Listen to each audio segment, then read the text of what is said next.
Chicago is the main exhibit for the next several weeks as we take you to the World's Fair of 1893. 77 flavors. Let's get it.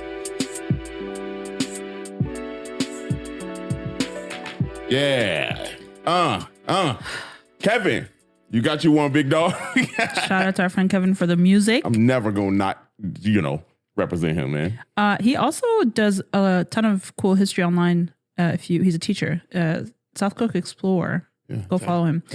Welcome to 77 Flavors. If this is your first time here, thank you so much for joining us. We are talking about the World Columbian Exposition today, but on this show, every week we dive into a brand new story of Chicago history and connecting Chicago to the world and the world to Chicago, If you're not new here, welcome back. Thank you so much for joining us. This is a brand new series here that we're doing for the month of May. Yeah. And it is the World Columbian Expo. Yeah, we're excited about that. Before we get into it, make sure you're following us on all of our socials. It's at 77 Flavors Shy, CHI for Chicago, and the number 77. You can find the links to all of that in the show notes, which are, if you're listening to this as a podcast, it says linked here. Just click those. It'll take you to our website.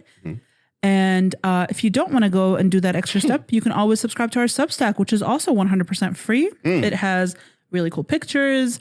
It's mostly me talking about what I want to talk about, which it's kind of a recap of the episode, but a little bit more pictures and quotes, and kind of like from my perspective, it's not from my, like none of it is my opinion, obviously, but right. It's just a retelling.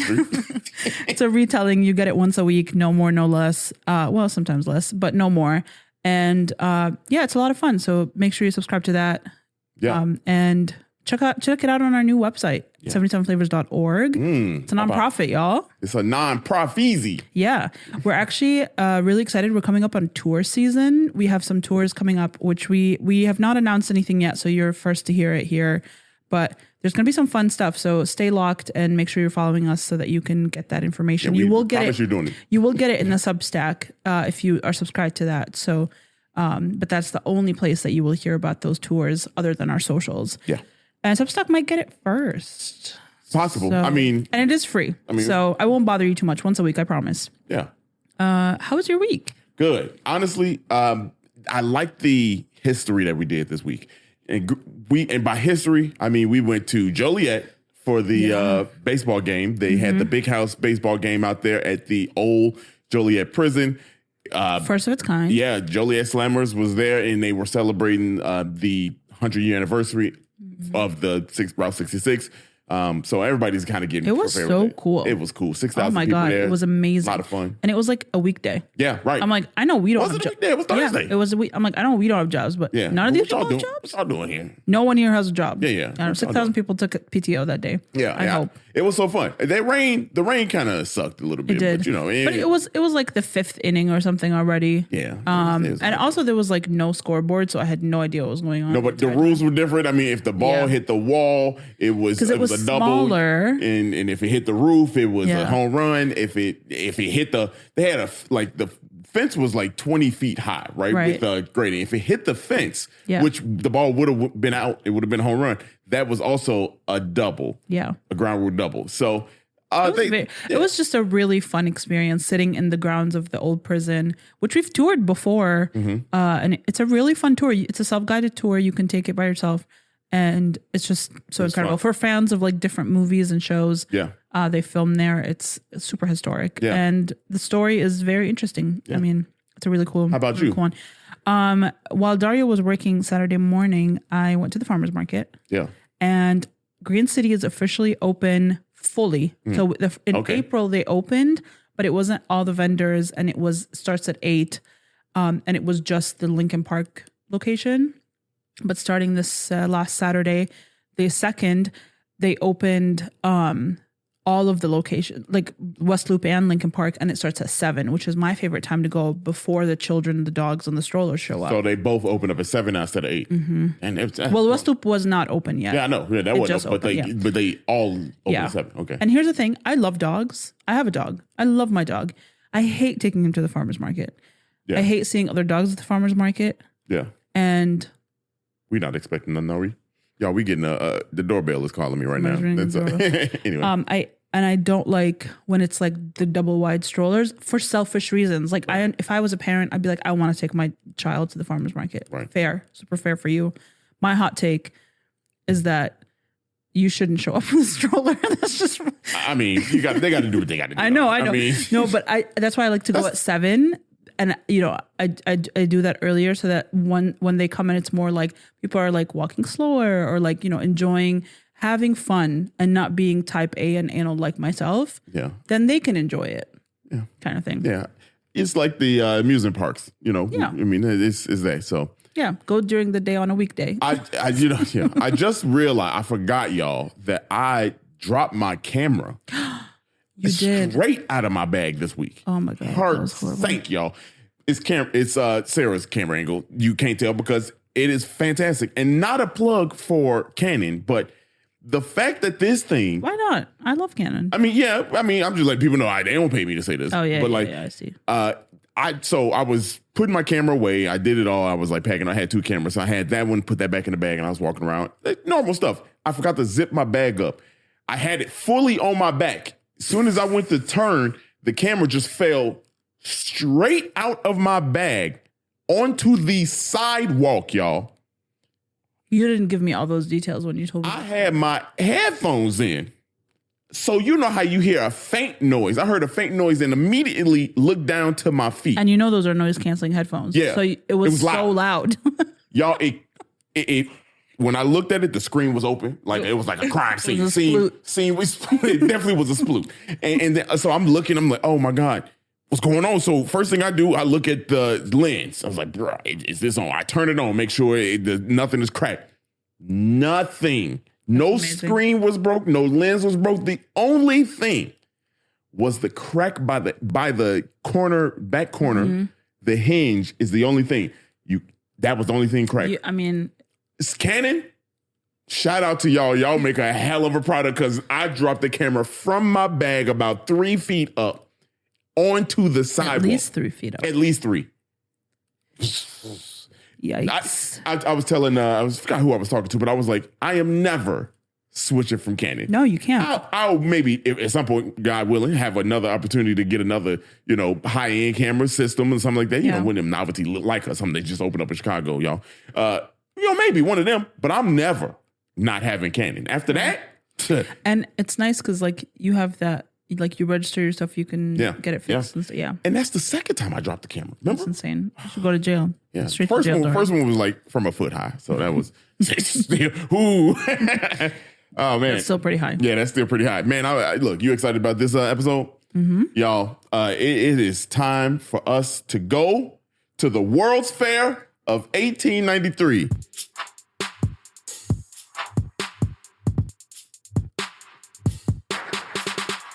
This is a strap in, strap on, strap up episode. Mm-hmm. All right. Lock in. All right. There's a lot of information. It's going to take us weeks to break down what happened. It took them years to put it together. We're going to do it in a few weeks. Yeah. And we know y'all fans out there at the World's Fair. Every time we bring this up, people are like, I love the World's Fair. I love this. And here's my personal agenda for this series is that I want the HBO Maxes of the world. Be listening. All right. To realize that there is so much they can be done with this story. I feel like I've talked about this on the podcast before. Mm-hmm. Here's my dream. Yeah. Okay. A show like Gilded Age that's on HBO starts the day after the fire, 1871, and goes to the Second World Fair, 1933. Yeah, that'd Can be you imagine? Yeah. How many? And I want 22 episode seasons, 1 hour episodes. I mean, if they do it right, I mean, like we did our research the best we can, like digging throughout, and here's the thing, we did research probably a fair amount of research for the first 2 episodes, and we still doing ongoing research, y'all. Yeah. And we could be, and we were there 5 hours, 4 hours the first time, 4 hours the second time. Yeah. Like 3 hours the first time, maybe. Yeah. 4 hours the second time. And this is just for episode 1 and 2. We got enough for we got enough for 2. You know what I mean? Like we can do it. And then that doesn't include the research we did at home. Yeah. And by ourselves. But they don't include none of the other stuff we got planned. So so just to obviously give you a preface of where today's episode is. Yeah. We're gonna start you out at the very first talkings about the World's Fair. Before we get started, I do want to shout out the Hannah Holborn Gray Special Collections Research Center at the University of Chicago in the Regenstein Library, because this would not have been possible without them and their generous time, especially our friend Cairo that works at the special collection. It's they and Sam, who's a PhD candidate at the school, they really just dedicated so much time helping us pull really cool artifacts and just incredible information and like detailed history that you really, I mean, you can get a lot of information researching online, but like seeing the stuff physically in person, touching the stuff, like 90% of the information I'm sharing today is news articles from the 5 years that were kind of like compounded together in this scrapbook by this random person. It's like stuff that you can't just find anywhere. Yeah. And they spent hours pulling stuff for us. So I just want to shout them out and say thank you so much for helping us and making this possible, because shout out to the University of Chicago General, man. Yeah, for real. Over the last 5 years, they've been rocking with us. They really have. They've been rocking with us. They really have. Got to tap in. And if you didn't know, the library is open and free for anyone. You just need to show up with an ID and you just sign in at the front desk, and then you can go in. And if you are looking to use the special collection and you want to request any special documents or artifacts or anything that you want to see in there, you can go to their website and request things in advance, and then they will pull them for you. We don't recommend more than 10 things at a time because it's you can't get more than 10. Yeah, but like 10 is a lot. Yeah, 10 is a lot. 10 is a lot. It was 4 of us in there, and we barely got through that much, if even. Yeah. But let's get into it. I'm so excited. Yeah, me too. So to set this up, we have a timeline of events that happen. Yeah. But what we're going to do is I'm going to take you back way to the beginning, to a point that I guarantee most people probably didn't realize was the actual start. And just a preamble.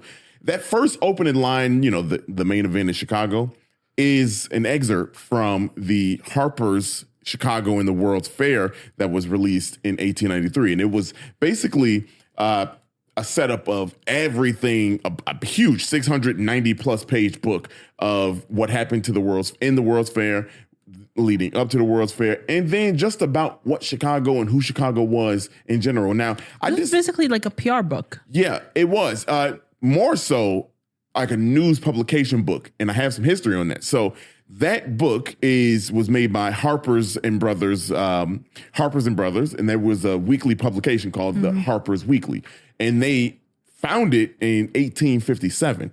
It was a weekly publication, and basically what they did was they talked about news, politics, fiction, all kinds of stuff, art, everything, and it was a weekly publication from all over the place, especially the United States. They talked about it all. So around the time that the World's Fair was really about to start happening, this was a talking point. And, it was a talking point. Chicago was a talking point. So that's where that excerpt came from. Fantastic book. We're going to buy a book because I want to know, I want to see the details from their perspective. Yeah.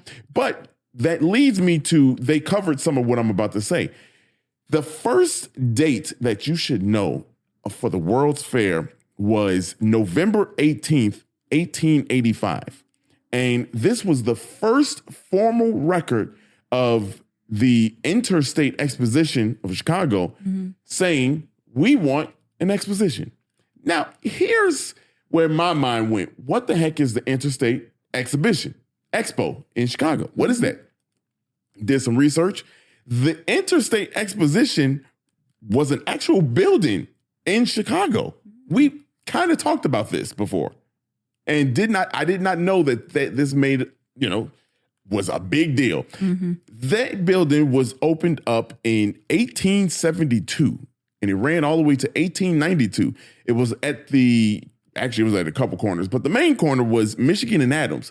If you know where Michigan and Adams is, that's a pretty big area. That's the start of the former start of the Route 66. Yeah. That's the across kind of time. From the Art Institute. Yeah, across from the Art Institute. And it was built by William W. Boyington. If you know that name, we talked about him a couple times. He built the Water Tower, and then he built Rose Hill castle that was there. Yeah. Yeah. Which looks almost exactly like the water tower. Almost exactly like it. So this one was 800 feet long, I should say, down Michigan Avenue, north to south, to 200 feet deep. Wide. So pretty large building. And this was called the Palace. It was basically a palace of art and industry. Okay. Right. And this was a glass paradise. A glass palace is what they were calling it. Such a grand structure. You know how back in the day they were making something big. The point of this building was to display fine art and industrial art and paintings and things like that. They had the Republican National Convention was there. They had a bunch of different things. Matter of fact, they had 18 different expos. Wow. That was there. Yeah. It's almost like a little McCormick. So this was the largest showplace at its time in the world at the time. And yes, it was like a little McCormick place. That's exactly what they wanted to be. It was such a grand spectacle. Some of the first name that I want to say, the president of it, was Potter Palmer. Yeah. So if you know Potter Palmer style, Palmer. That keeps my butt every time. It's such a tongue Potter Palmer. Potter Palmer. I just need to slow down. Yeah, you just gotta. Potter Palmer. Yeah. He was the first president of it. President. Yeah. as the words continue to kick my. Inside of here, they had a bazaar, they had restaurants, they had music, they had, like I said, a ton of expos. They had a ton of things. You know what's funny is when you think about like the zoning laws of this, like these places just had, everything was mixed use. Yeah. Anything could be anywhere. Yeah. That's so fun. Speaking of anything being anywhere, it was across the street from Palmer House and the Pullman building. So they had a bunch of stuff that was there. Now, here's where it gets really interesting. 1885 was, or right around the 1880s. So that's where the first home of the Chicago Symphony Orchestra was. Right. Yeah. The first home, because this was a huge music hall. They didn't move too far from literally there. Across the street. Yeah. They went across the street. This was the hopping place. Let me just say, it was hopping. It was hopping all the way until right around 1889 when Chicago kind of outgrew it. And by outgrew, Chicago was booming. And they wanted, the reason why they built it in 1872 is because this was directly after the World's Fair. Fire. And they wanted the Chicago, not the World's Fire. Yeah, Chicago Fire. And they wanted this to be a rebirth of Chicago. They literally wanted to prove to people, hey, look, Chicago is not this city that just burned down. And so when it had run its course, they were like, we have to move on from this. Right. And the place they moved on to was the auditorium, which was built in 1889. And, when everybody start flocking over there and they start doing everything over there. Not too far from. Not too far. Yeah, not too far. What's really interesting, obviously all of this stuff was happening on this side of the river because there were no bridges yet. So everything was on this end. And all of these people lived in Prairie Avenue, which is like a few blocks south. Yeah. Now, in 1889, like I said, the auditorium was built. This was demolished in 1892. When it was demolished, though, they were like, hey, we still want some place for art. We still want some place that you can showcase this. Yeah. And so they were like, hey, let's just build a palace for that. Yeah. And that's how we got the Art Institute of Chicago. Yeah. So when they demoed it, they got the Art Institute of Chicago. Now, the Art Institute of Chicago was all supposed to be for the World's Fair of 1892, not 93. We'll get to that whole thing. One more thing about this interstate exposition. Like I said, the president was Potter Palmer, but a couple other notable names here that it's just amazing. You had, let me see here. Let me get this down here. The board of directors, right? Potter Palmer was part of the board of directors. Joseph Medill, Chicago's 26th mayor, was on the board. Matter of fact, he was huge into this because the mayor of Chicago right after the Chicago fire. Right. We need this to pop. But another name, remember when we said the Art Institute was still around? But Marshall, what's his name, didn't want it to be up, Montgomery Ward. Montgomery Ward. Another name that was on there was Marshall Field was a part of the board. Marshall Field was buying the block up. He was like, hey, this is my area right here. We got it all. So hey, Marshallfield won one, he won one of those battles. So there we go. That was the first major milestone. And at that point, they were like, hey, we want to do Exposition. And they had the lay of the land, right? 1885, they said, we're going to do this. 1888, you also, I don't know, I'm jumping ahead a little bit, but 1888, Daniel Burnham was like, hey, let's start planning for this stuff. Yeah. So. Young Burnham. Young Beezy. Young Beezy. July 22nd, 1889, the city council passed a resolution instructing the mayor to put together a team of 100 to induce Congress to locate the Fair of Chicago. Yeah. So they were like, hey, I mean, it's such an interesting, first of all, I was really interested in looking at how cities were chosen for the fair. Like who are the people that decide who does this? And I found a newspaper article, and the author is, or the person that wrote this quote is Isaac H. Taylor. He said, "The privilege of holding fairs in England is granted by the king. The privilege of holding the Columbian Fair in 1892 in Chicago can be granted by the Congress of the U.S." And this was for he was the editor of the headquarters of World Expo, and he wrote this for that. And so that's kind of to give you an idea of like how big of a deal this is. This wasn't just like a social event that anyone could have like picked their city. The main issue was what city was going to raise the money for it. Yeah. If you could pay for it, you could essentially have it. Mm-hmm. And Chicago at this time was the Wild West, right? No one really thought of it as like the hub of arts and theater and like, manufacturing and that kind of stuff. Even though it was, we were producing a lot of stuff, but we're still like, this is 1889. Like it's still, we're not that far removed from the fire. Like things are kind of chaotic, but there's a ton of manufacturing happening. Almost 20 years past this Almost point. 20 years.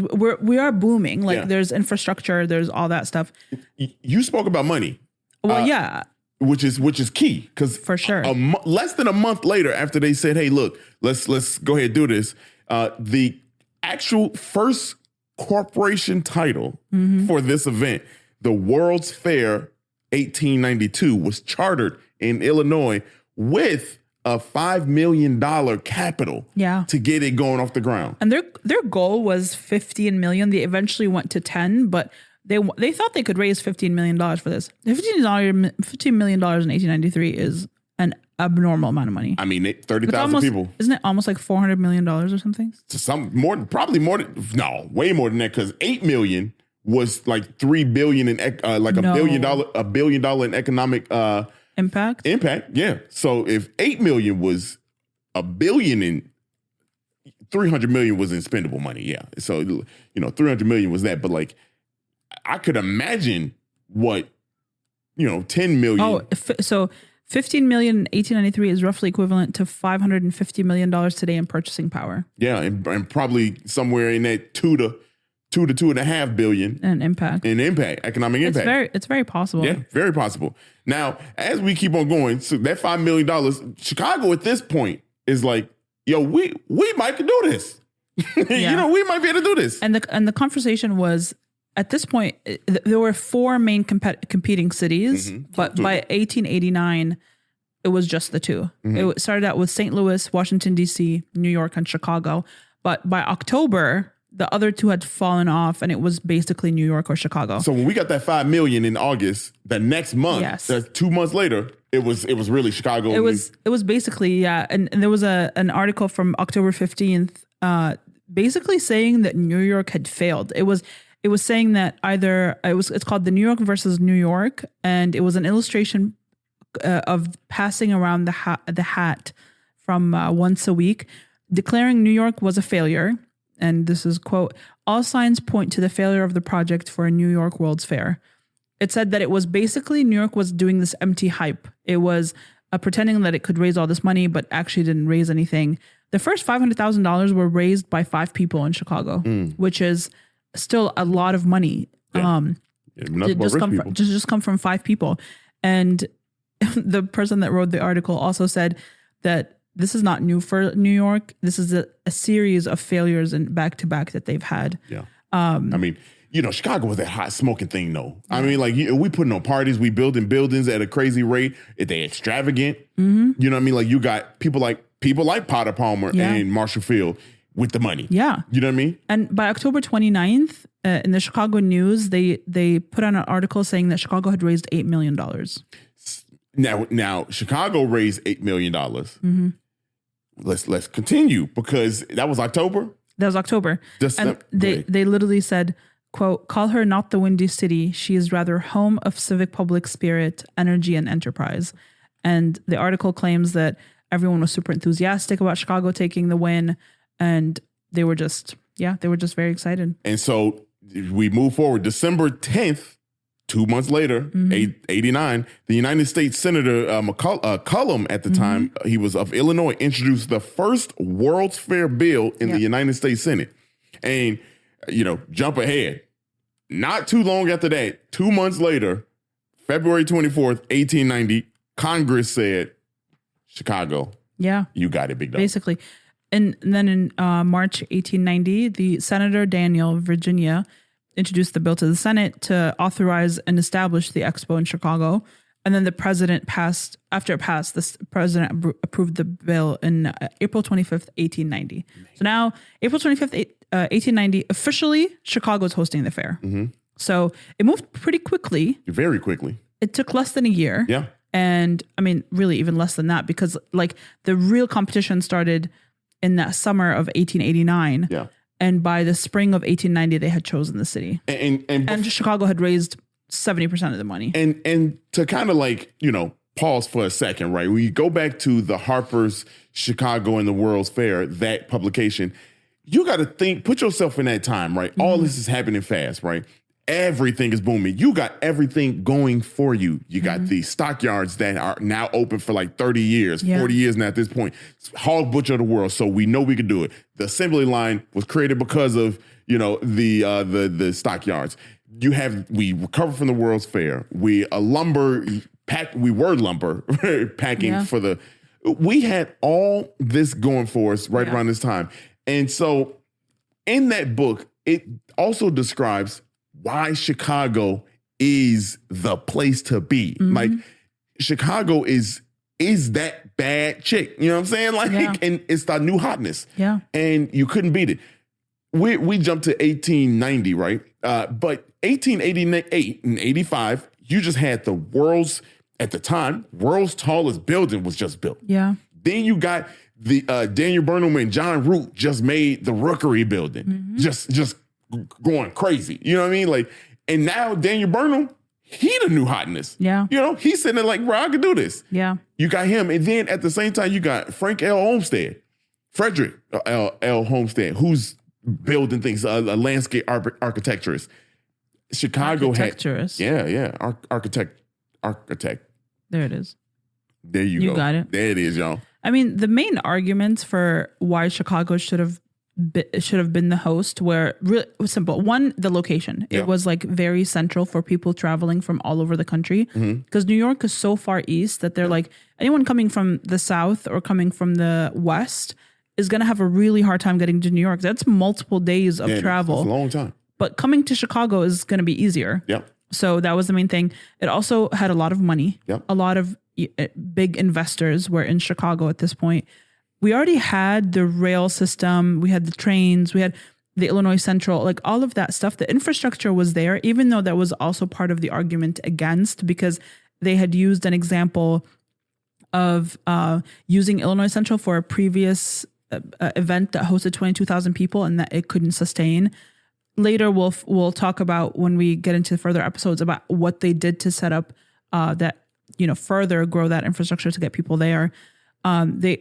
Chicago also had a ton of open spaces. So when we talk about the choice of where the fair took place, it was a lot of underdeveloped areas that had only recently been annexed, or they're just open spaces, even though, again, the same argument was on the other side of saying, okay, these open spaces are there, but they're marshy land. Right. So it's going to take a lot of money to make the marshy, like swampy Jackson Park a host to the World's Fair. So you got to I was going to say. Well, the last piece was having the lake. Yeah. It was like a beautiful backdrop. And so that's what I was about to say. Yeah. We just talked about the plan in Chicago.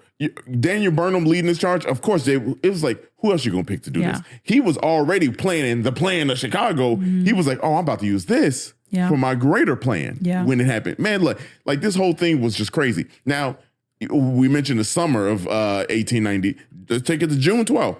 June 12th was a key date because this is when people start really believing in Chicago. Yeah. You got the United States believing in Chicago. Springfield authorized the city of Chicago to increase from $5 million in capital to $10 million in capital. You just doubled the whole cost that you were going to give the city. I do want to talk about, so once the president was like, all right, you can have it in Chicago, there was a set of rules. There were provisions for hosting this. And it was really interesting reading through them. And I kind of want to give an insight to like what was expected before you even could break ground. Mm-hmm. And the act of the Expo. Yeah. This is the name. This is the title of the act. Are you ready? An act to provide for celebrating the 400th anniversary of the discovery of America by Christopher Columbus by holding an international exhibition of arts, industries, manufacturers, and products of the soil, mine, and sea in the city of Chicago in the state of Illinois. Yeah. Okay. Very long name. Yeah. I wouldn't have. Yeah, nobody's saying it. No one's saying it. But here are some of the rules, okay? First of all, there has to be a national commission that has to be designated as the world's Columbian Commission. 2 commissions from each state and territory and from DC. So each state, territory, and the District of Columbia need 2 commissioners and 8 commissioners at large to oversee these multiple commissioners. Okay. The commissioners from the states and the territories have to be appointed by their governors, and the compensation for each one of the commissioners cannot be more than $6 a day, which also includes their travel expense. Mm. So if you had to travel to Chicago, you couldn't spend more than $6 a day. Right. Which is probably like your hotel stay was what, like 35 cents? Right. The Secretary of State is directed to notify the governors to appoint the commissioners. So each Secretary of State had to do that. Mm. They have to meet in Chicago, and they need to look at the plans as the funds become available. And they can only start working once the $5 million are available, which they already were before this was and even. You just got to double. Yeah. Wow. Some of the tasks that they had to do, it was the commission is directed to determine the plan and the scope of the expo. They had to assign the space for all the exhibitors. They had to prepare and classify each one of the exhibits. So like naming what the exhibits are. They had to appoint all of the judges and all of the examiners. And they were in charge of the communication with the exhibitors and reps of foreign nations. Mm-hmm. So that's a lot of work for a group of people. Yeah. They also needed a board of lady managers. They could not move forward without a board of lady managers. And they had to do any foreign products that came into the expo were moved in duty free. But if you decided to sell them after the expo, you had to pay customs. Mm.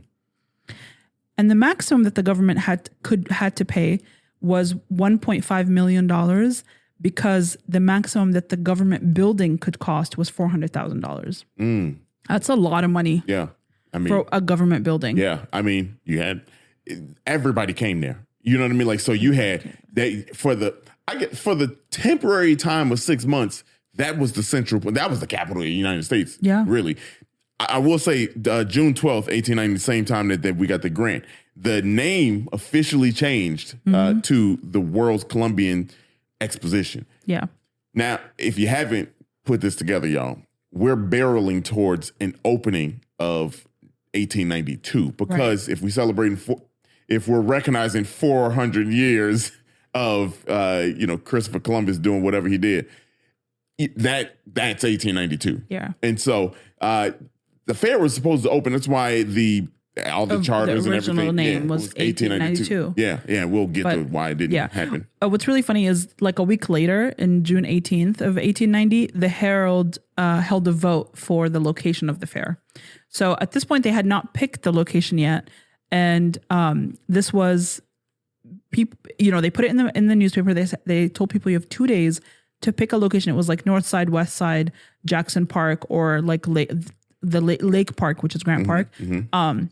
And people had to vote and send their ballot back to the newspaper, which is funny because I mean we know, I don't know if you know, but they did pick kind of like 3 locations: Washington Park, Jackson Park, and Lakefront Park, which is Grant Park. Yeah.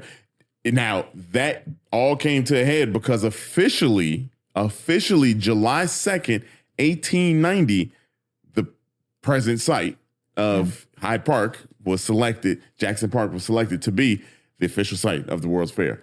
Could you imagine like that time, like going through all this history? What a dream. What a wild time. And I will say this, just a quick preface. You know, we're happy and everything like this. So if you are listening, be like, oh my goodness, you know, but black people, oh, we gonna get to it. You know what I mean? Like we gonna get to it. Don't worry. We got a long way to go in this. But for the moment, you got to think Chicago's on top of the world. I read somewhere at the time the World's Fair opened in 1893, Chicago only had 1 million people. We only had 1 million people in the city. 27.3 million people came through the doors here for the fair for 6 months. Yeah. Can you imagine? Could you imagine? No, my goodness. No. That's crazy. And now we're just talking about the preamble. These people are excited about this. Like these guys went from 1885 to 1890. That's 5 years. 5 years from lobbying for Chicago to be. And to be honest with you, I'm gonna say this is why I started in 1872. That started back in 1872 when they started putting on expos. Because these were expos that were for all over the world too when it was at the Interstate Building. New York had already hosted. Yeah, right? I think so. But I mean, like Chicago was putting on mini expos. We had 18 like little mini things that were going on. It was for music. It was for industry. It was for art. It was for all these things that was just happening. We were planning for years for this until we wanted to make a big play. When Potter Palmer was like, hey, and all them people, we could do this. Hey, how many more of these do we need to show that we can put on for the world? Right. And a great deal of what we know is that it was Chicago's comeback story. Yeah. This was Chicago's comeback story. Yeah. And ain't nobody wanted to miss that storyline. No, nobody. I think that's why New York lost. You know what I mean? Yeah, New York had its failures, but I think New York... I think they also just like had some ego and they didn't really care about like, they're like, I guess whatever, we can get it. Yeah, I guess we'll put a fair on for you, you know, kind of thing. Like that was the energy that I read so many newspaper articles, like pages and pages. And that was the general vibe is people were annoyed that New York wasn't even trying. Like they didn't give a shit. Yeah. And it's crazy to think that that's why you lost. Yeah. You lost because you didn't have. Plus, but there are also like 100 congressmen lobbying for Chicago. Yeah, exactly. So like there was a lot of support. Yeah. And you know, who can argue with, damn, we almost burned down, but we back. Yeah. Who could argue with that storyline? Yeah. Like you're already behind the 8 ball if you're trying to compete with that. Yeah. And then to see that you got the richest people in Chicago just building up these buildings. The granite for the Interstate Building came from northern Scotland or something like that. Yeah, no, it's wild. They were saying something like when people walked up and you saw this building, of course, you know, arches and domes was everywhere. Yeah. They said when you saw that, you were just like, bro, what is this? There was a lot of that when we start, like later on when we start. One of the episodes that we're doing is like a day at the fair. And when we get into like explaining how much of this was like the first time people were seeing something, it's going to be mind blowing. Yeah. Because it's truly like, it's an experience like no other. Mind you, again, this is celebrating 400 years of Christopher Columbus. Yeah. Whatever. Yeah. And so it was the largest of these expos that any city had put on until this point. There was a lot of pressure for Chicago to deliver, and they wanted it to be just insane. I mean, I kind of want to talk a little bit about the actual like span of acreage that this was on. In a second. Let me because I got a whole bunch of numbers too with you. I want to get to that too. So we in 1891 now. So a year before the World's Fair. April 9th, 1891, the first annual meeting of stockholders. Now, you got to think, right, that this is when you got stockholders involved now, Now you got investment. You got people that are saying, okay, we believe in this. This it's got to happen now. You know what I mean? Like now, they had already raised the money. They did, to happen. but now you want to lock in that money.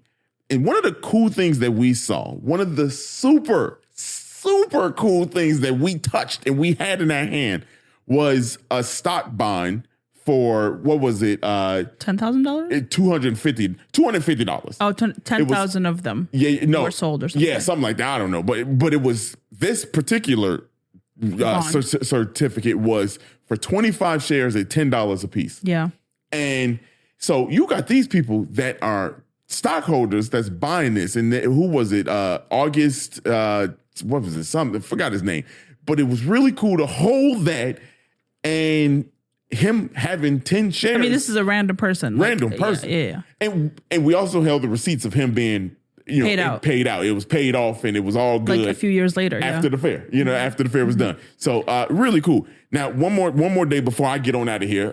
July 2nd, 18. Where are you going? No, I ain't going nowhere. Yeah, I'm staying. Your boy's locked in.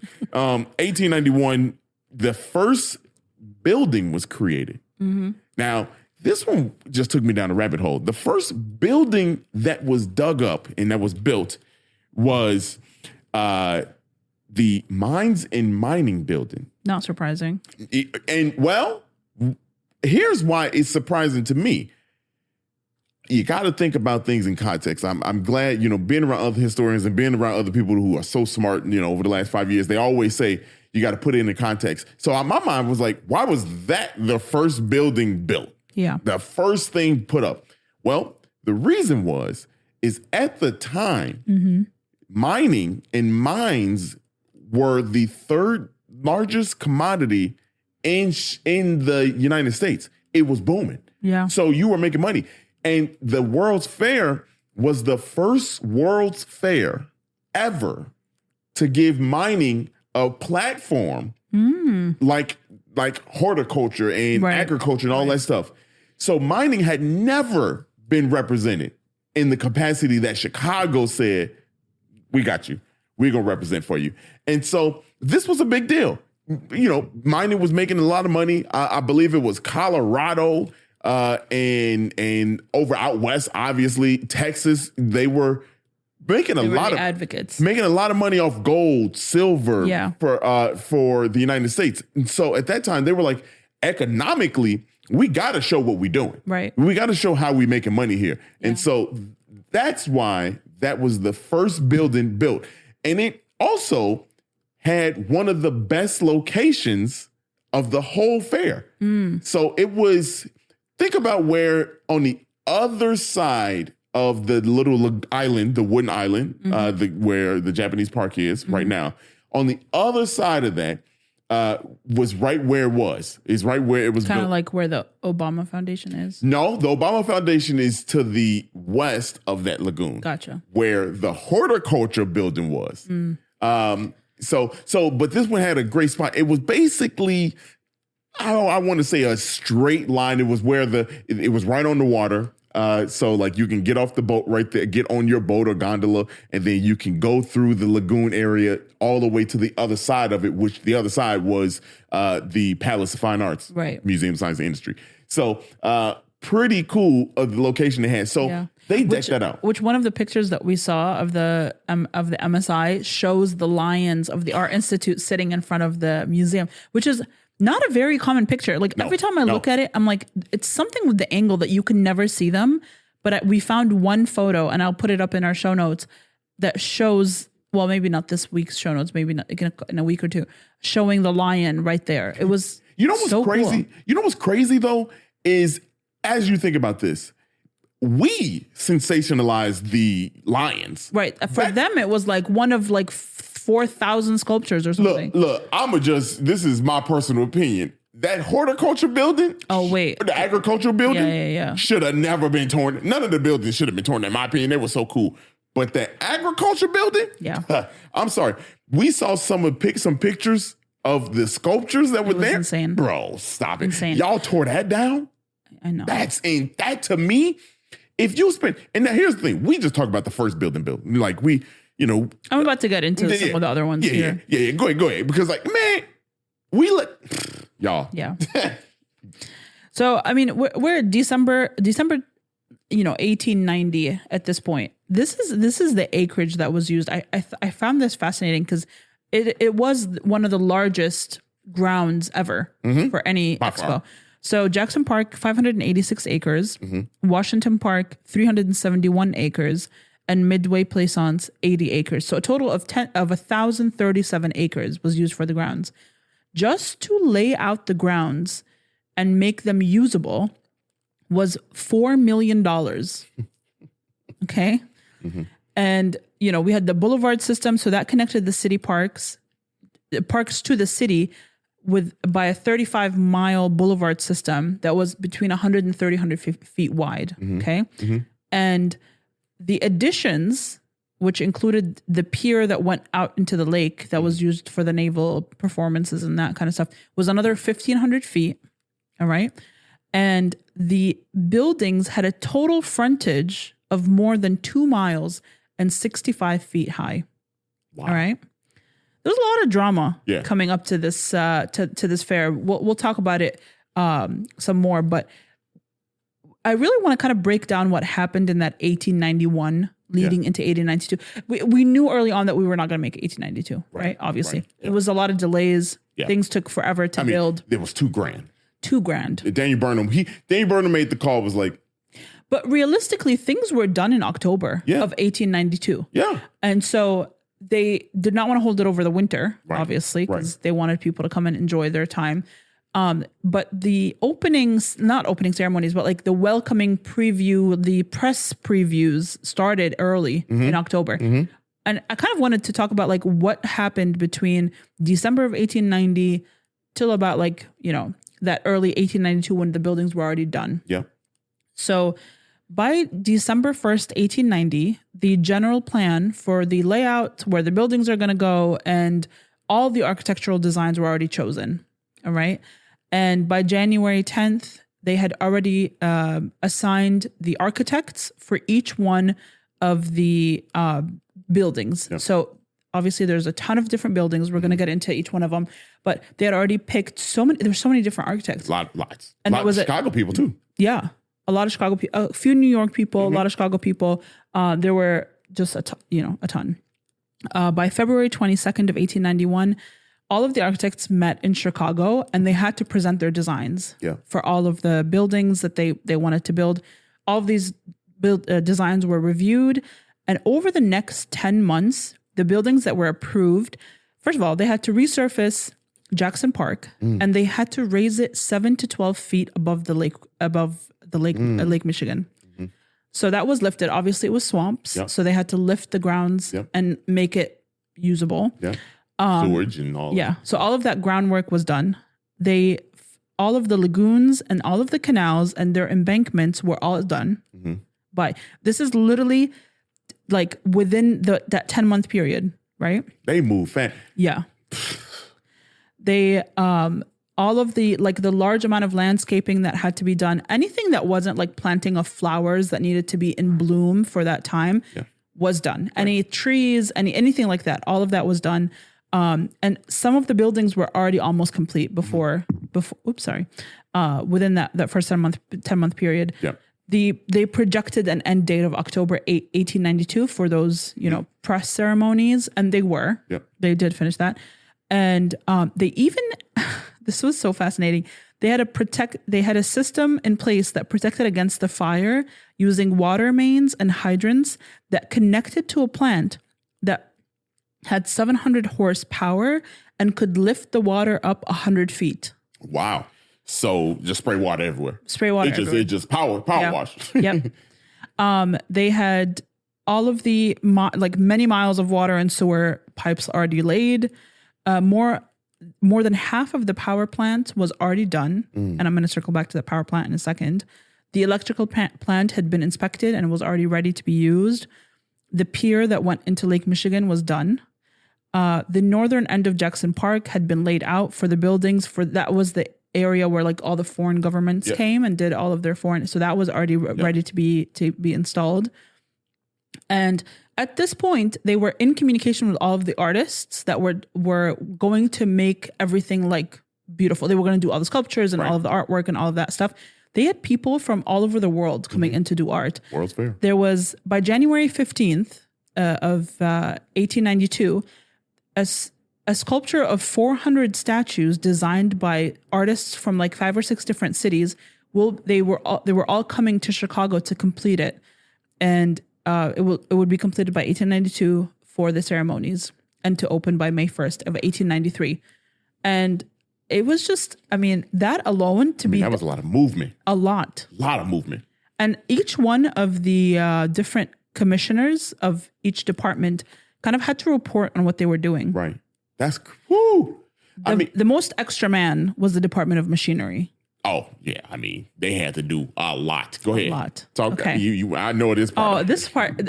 Like, listening to them talk about how these buildings were built and how they were constructed. Some of these answers are like, it's so fascinating when you read different people writing about, they all had to answer one question, is like, what have you done so far? Basically, is what the article was asking.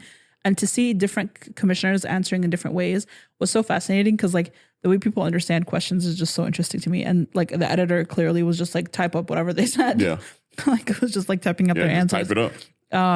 But the one thing that they all had in common, the commissioner of every single department claimed to be that this was one of the best exhibits of its kind done anywhere. So like the machinery, the manufacturers, the mining, the fisheries department, all of them said, no one has ever seen anything like this before. Yeah. My building is going to be the best that has ever hosted something like this kind of thing. Yeah. It was kind of fascinating. The Department of Machinery, the commissioner, quote, said, "The United States of America will put forth the best efforts to demonstrate to the world the justice to their claims to supremacy." I mean, they said, we're about to show you why we're the best. Yeah. Everybody want in 1891. We're already talking shit. Yeah. This here. Look, so, that's just the buildings. And we're going to go over these buildings in detail as we go on through this, right? Yeah. In the different episodes. But I got some overview of the buildings, because we all know that I think generally people are going to say, oh, the buildings were made of plastic. You know what I mean? Well, or plaster. They weren't. A lot of them were made of steel. So I have what the temporary material was called and what it was made. It was called staff, STAFF. And that temporary material was supposed to last 6 months and with the intention to be torn down. That staff consisted of plaster, cement, hemp, and it was all kind of put onto wood as part of the structure. And then you had the steel and the iron and stuff like that. Here are some more crazy numbers, y'all, of just the grounds in the buildings. 75 million feet of lumber was used. Lumber. Insane. That's the equivalent of 5,000 acres of standing trees. That's horrible. That's horrible. Boy, hey, they said forget about a global warming and all this sustainability. We don't care about that. They didn't know about it. 200,000 tons of iron and steel. That's insane. 200,000 tons. 20,000 bushes of roses. And that was going to be provided by the horticulture building, which is where the Obama Center is right now. And then here's the last thing. This is perhaps why Chicago loves tulips. 1 million tulips put around the fair. When I tell you, 1 million tulips. This had to be the most beautiful. I mean, it is. We've seen the pictures. We've seen it. All the buildings had to be white because that's where the white city come from. They wanted to be like that. They wanted to give you the focus on everything looking like opulence. Like you just walk through and it's just gorgeous. I could not imagine. I could not imagine being there. I saw a picture of when the fair was done. A guy took a picture of just the grounds, just how empty it was and how it looked. In my head, I was like, y'all ain't no way y'all tore this down after that. It's ain't like no mind-blowing. Ain't no way. Like, do you know how gorgeous that was? Horrible. So that, we just gave you. Well, you got more? Yeah, come on. Sorry. I know I did too much this episode, but I just want to like that end of, this is January 1892. I just want to give a general synopsis of where we're at with all these buildings. Okay. Department of Machinery, which is the second largest area on the fair, is 18 acres. Okay. Mm-hmm. It was really important, like we said earlier, because, mining was important, but machinery was one of the largest industries in the country. Yeah. It was situated at the main entrance of the grounds. Mm-hmm. Okay. The main building was 850 feet long and 500 feet wide.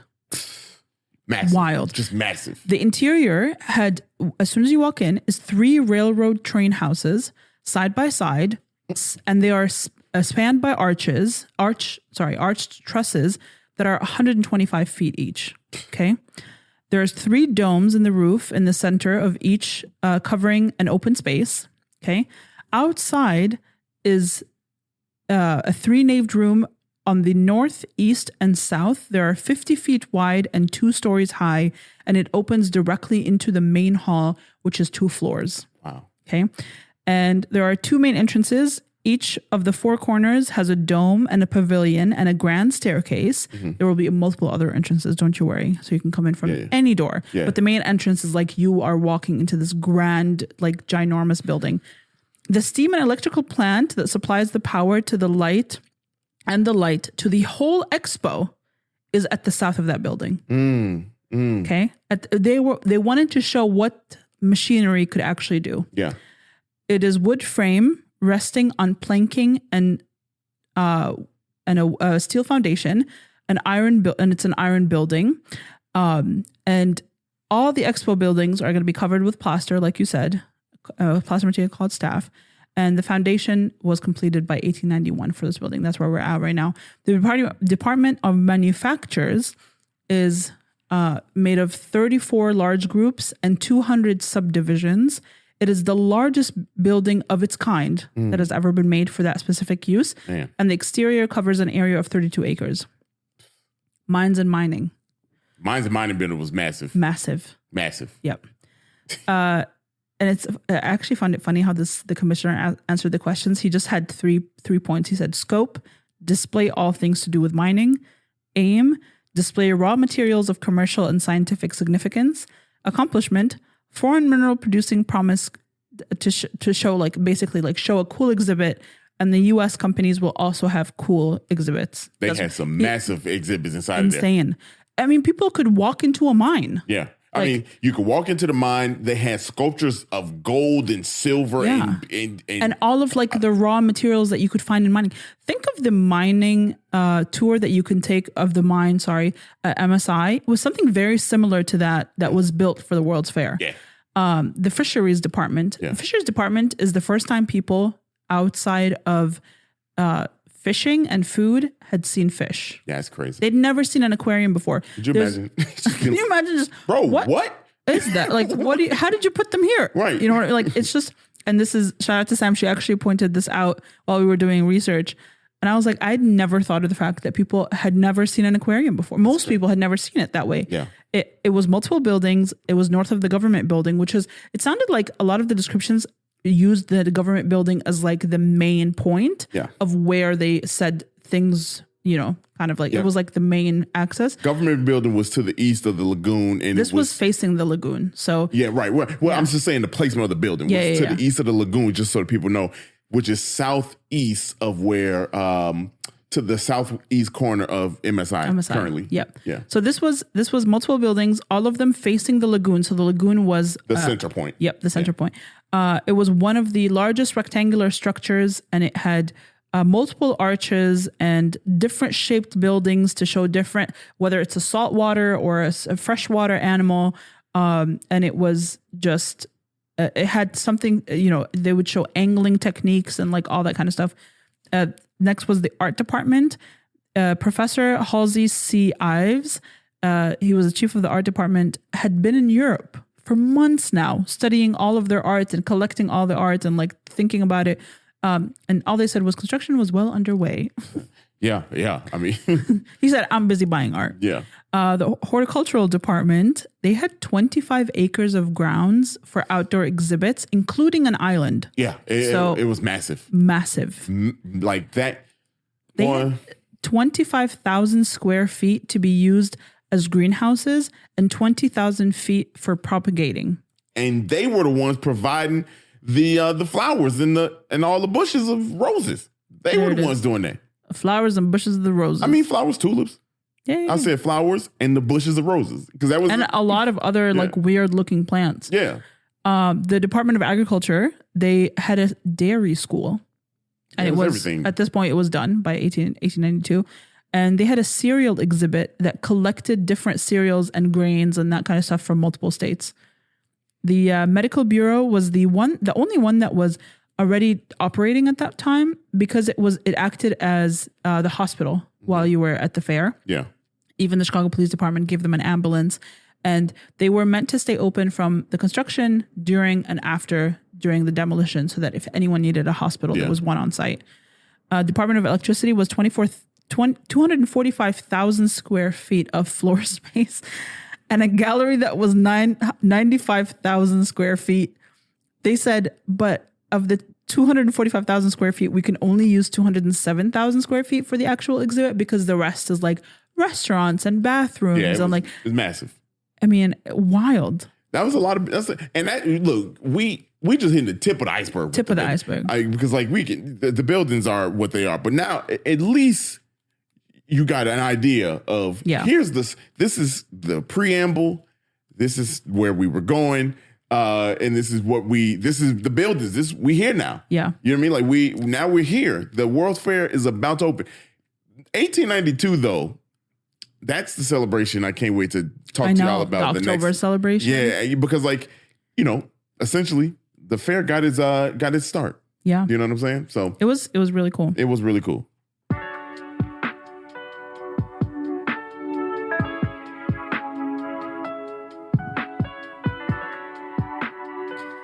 It's really hard thinking about books and movies for this. Because you want it so bad.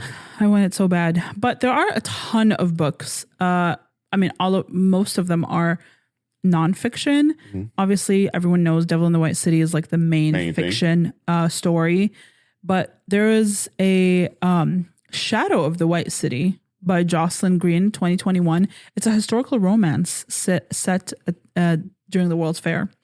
There's the Windy City Saga, which follows a missing person at the expo. It's like a novel about a missing person. Peril at the Exposition by Nev March, a historical mystery centered on a detective investigating crime at the fair. I have a problem with all these like mystery, death, why is that the only thing on y'all mind? Don't piss me off, okay? I like the romance one. Maybe I'll read that one. I'll put a link of this website called World's Fair Chicago in 1893.com that has a bunch of books that they recommend that are fiction or nonfiction or whatever that if you want to reference more stuff. In terms of movies, I mean, there's not a lot that are set that are, like actual movies set during that time. There is one documentary called Expo Magic of the White City. It's 2005. It's a documentary, and it was narrated by Gene Wilder, which it was done before he died. And then, special shout out to episode 3, season 2 of Loki. I was just about to say, I'm glad you got that on there. Loki, because I loved watching that. Mm-hmm. I mean, it did portray Chicago as slums, but when I remember watching the episode, we sitting there, we're like, is this Chicago? He is in Chicago. Yeah. And also another one that's really cool is the Nutcracker in Chicago is set at the World's Fair. It is set at the World's Fair. So it's not a lot of World's Fair content, but the main character is the World's Fair commissioner. Y'all. So that's pretty cool. Yeah. Honestly, so as we think about going forward now, we're gonna tell you about all the celebrations, the parties, the artifacts that we have. You're gonna see all that stuff. But also, I can't wait to hear I can't wait for you to hear how we tell some of the story, because we got a pretty cool angle that we're about to take with it. I think when we first started doing the research, it felt overwhelming because there's so much information. So many angles, so much information. So, I hope this kind of sparks your interest and you're able to go and learn more. But in the weeks to come, we're going to really try and dive deep into the story so we can do it justice. We got some artifacts. We have some really cool stuff that we can't wait to share. Yeah. From perspectives of really cool people. So it'll be fun. Stay tuned for that. Again, if you want all the information in your inbox to Monday, which even if you subscribe after you listen to this episode, you can still go to the Substack or to our website and get this information. But, just sign up for that and it's free. You'll get it every Monday. But that's all I have for you today. I hope you enjoyed this one. I feel like you can hear the excitement in my voice. I'm talking too fast. Yeah. We locked in. I need to take a chill pill. That's our longest episode to date so far. And you know what? It is what it is. You have to set you up right. Yeah. Get you ready for the World's Fair. Thank you so much for listening to another episode of 77 Flavors. We'll see you next week. Peace.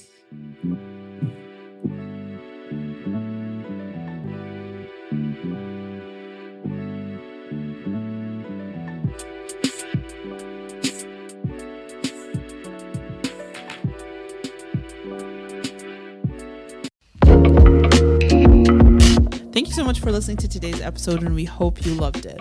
And if you could, please follow us on social media at 77 Flavors Shy on Instagram, Facebook, TikTok, and Twitter. If you have any ideas or deep dives that you'd love us to do, please contact us at media@77flavorsshy. That's the number 77 flavors and shy for Chicago.com. If you like visuals, please subscribe and follow and watch us on our YouTube channel at the same thing, 77 Flavors Shy, or search 77 Flavors of Chicago. If you would like to support us monetarily, go ahead and click that Buzzsprout link in the description of this episode. And as always, we gonna see you next week.